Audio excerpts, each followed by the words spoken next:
So we have taken all the walls off now. It's been a few hours. This stuff is pretty solid, doesn't seem to be wanting to move very much. I went ahead and trimmed around any excess glue and so forth, so I have a nice clean edge. And we're going to grout this stuff right now. And during that time, while I was letting this stuff set up, as you can see, got a bunch of the walls are, we've painted the interior colors that we wanted to. This we went with a sage green, the bedrooms, hotel, kind of a nice cream, and then the inside here, kind of a light brown, I think they call it a dark taupe. And then the gift shop walls will go with a light blue. And put our gloves on, and we'll kind of work our way from the cargo to the gift shop. And we're using this premix, and this is a really, I mean, this stuff's outrageously expensive, but this little thing here is like 20 bucks. But I've been using it now for several years outside, and it just holds up to all the weather with the rain and snow and freezing and thawing and 100+ degree days in the summertime, and below zero sometimes in the wintertime. And it just holds up, holds everything together. It doesn't chip or fall out. When it is set up, it still has just a little bit of movement in it, so that's nice. It keeps it from cracking, and it just holds and bonds really well. So it does dry rather quickly, so you want to work in small areas. So I'll probably do half and half with this. And I use these, I talked about before, I got these at these little silicone spreaders, and they seem to work, they work really nicely for doing stuff like this. And we just work that grout into all the cracks. And this is a haystack color, or the color is called haystack, and I just kind of picked somewhere in between that would work well for all three floors, floor colors.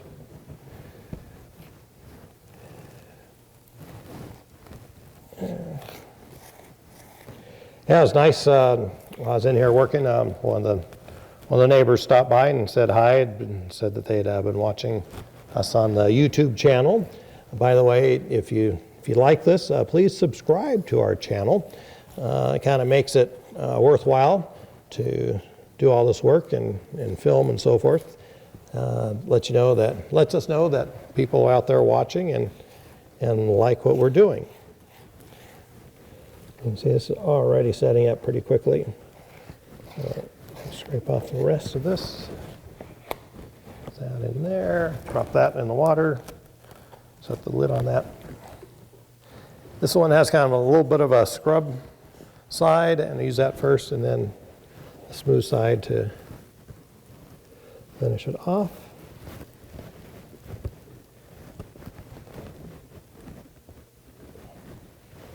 And I'll come around and hit that with an X-Acto knife, a little razor knife, after we finish this section.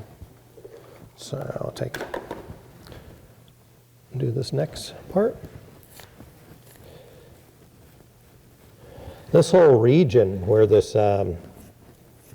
train station is, right above Interlaken in Switzerland, is such a beautiful place and very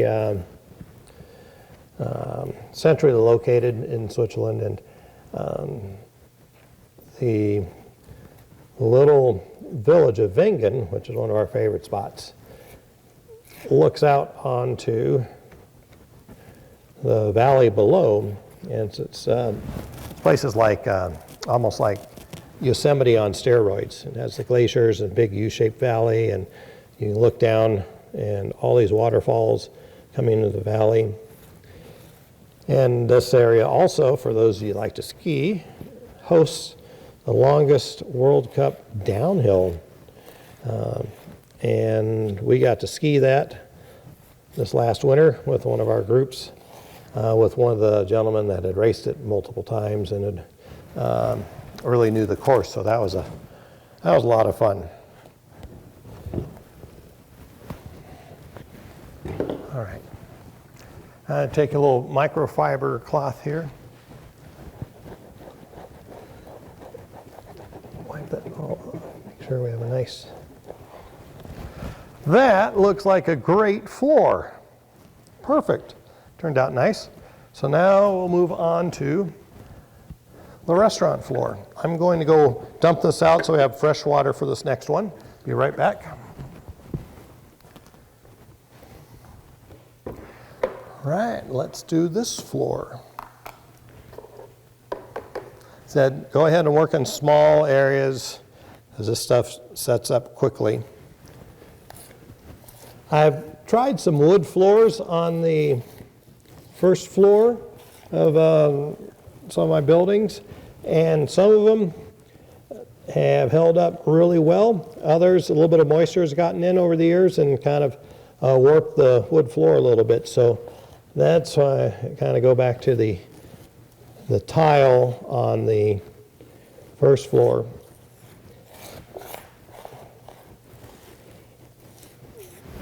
Because once a little bit of moisture gets in there, it takes a while for them to dry out, and the wood just really soaks up any moisture, expands, and then you get some warping on your floors.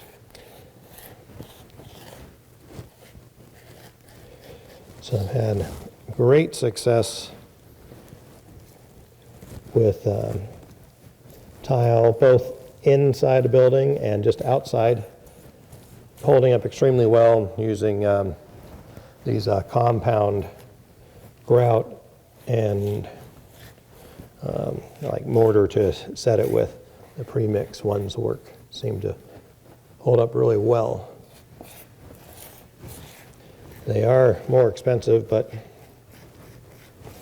like I said, I've gotten years and years out of mine so far without any problems. And the other ones have, the other types I've had a little bit of problems with from time to time. Other floors that you could just paint the inside of this floor. They there's a really good spray paint that looks like a stone finish. You can spray that in there and it'll look kind of like a granite floor.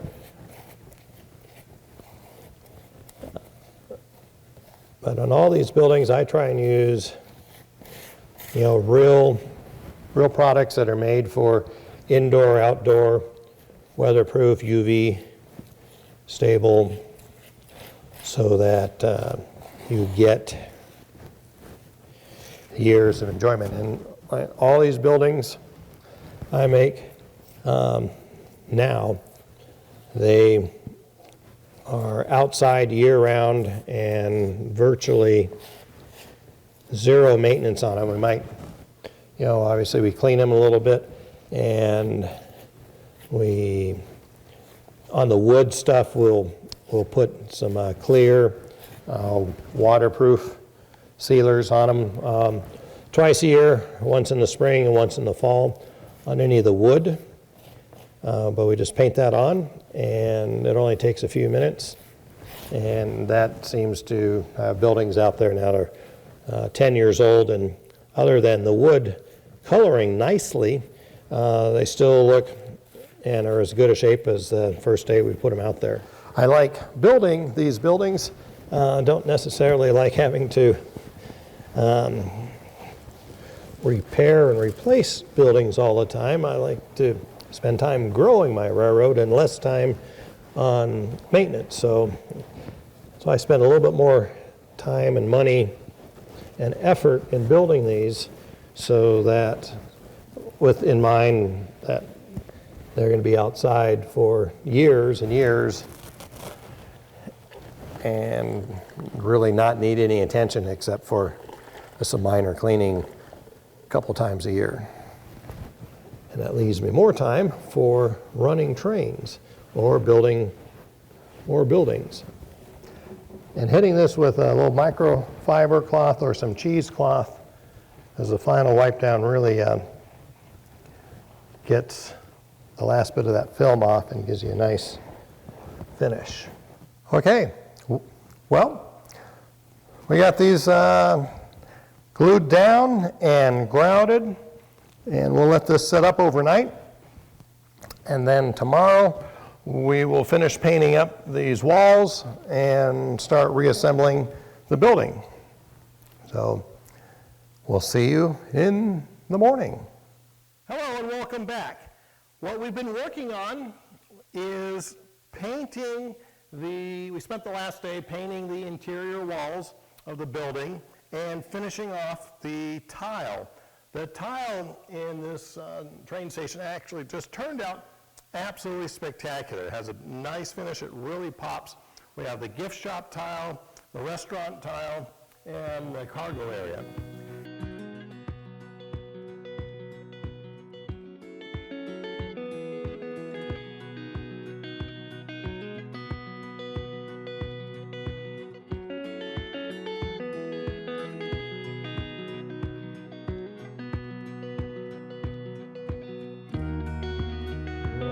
Once again, thank you very much for watching our program. And as always, got any questions or comments, please email me at Hawley, Hawley, at trainli.com. Please like us on Facebook, and please follow our channel on YouTube, the Alpine and Western Pacific Railroad. We'd love to get your comments and feedback. So once again, I'm Hawley McLean, and thank you very much for watching.